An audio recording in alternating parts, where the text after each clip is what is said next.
তাহলে এই মেয়ের ফাও কাটা লাগতো না। আজটা কি 5-6 মাস আগে তাই কেমন লাগি বাপে সব জায়গায় জায়গায় ঘুরছেন, কিন্তু কেমন টাকা এখানে করতে পারছেন।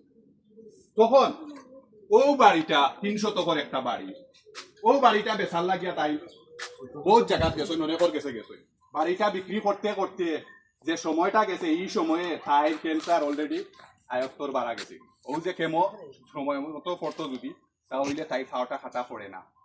আমি যে সময় লাস্ট পর্যায়ে দেখছি তারা আর গড় বিক্রি করা পরেও কেমো চালাইয়া নেওয়া সম্ভব না। আমি ভিডিও আকারে আপনারা কাছে কইছিলাম যে কেমো দিলে তাই সুস্থ হয়ে যাব, কিন্তু দুঃখর কথা হইল কি তাই ফাওটা টিকানি জানো।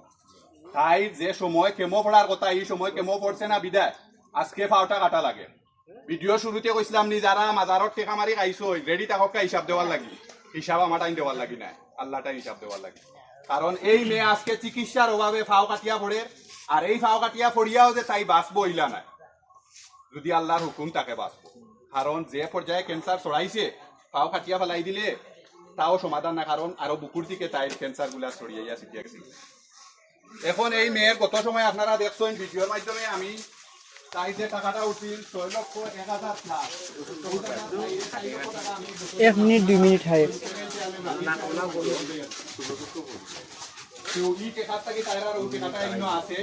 আমার কাছে কইছিলাম যখন অপারেশন করা লাগবো এই সময় যদি আরো টাকা এড করা লাগে আমি এড করিয়া দিব। আমার কাছে আসিল 1,95,265।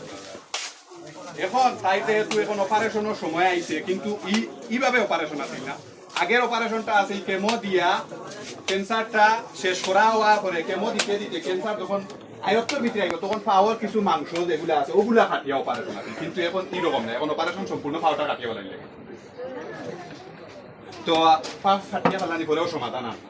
এখন আল্লাহর উপর যেহেতু তারা এই গড়টাও বেছে দিছে এই ফুরির তলে চিকিৎসার তলে, এই জায়গাত আমি মনে করি না মনে করো তাই টেকাটা অন্য কোনো খাতে যাক, তাই ফাওটা খাটতে যার 1 লক্ষর মতো 80 টাকি 1 লক্ষ, এবং কেমো আরো লাগে 5 টাকি 6টা, এরপরে আরবার থেরাপি লাগে, থেরাপি নি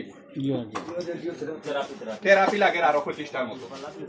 তো আমরা এইটার হিসাব বুঝিয়ার না করি, আমরা আমার কাছে যে 1,95,265 আছিল ওই টাকাটা আমি লইয়া আইছি।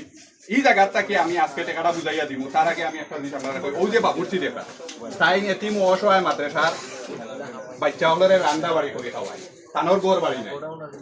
মাদ্রাসার প্রিন্সিপাল স্যারে কইছেন তুমি অনো বাচ্চা তোরে রান্দি বাড়ি খাওয়াইবা, তোমারে আমরা টাকার একটা জায়গা দিব এবং তুমি ওখানে খাইবা, ও বিনিময়ে তাই রান্না বাড়া করই না, আর ও তাকই ফ্যামিলি দিয়া খাই, আর কিছু নাই। তানোর টাকা তুলিয়া দিছিলাম, যে টাকা তুলিয়া দিছি এই টাকা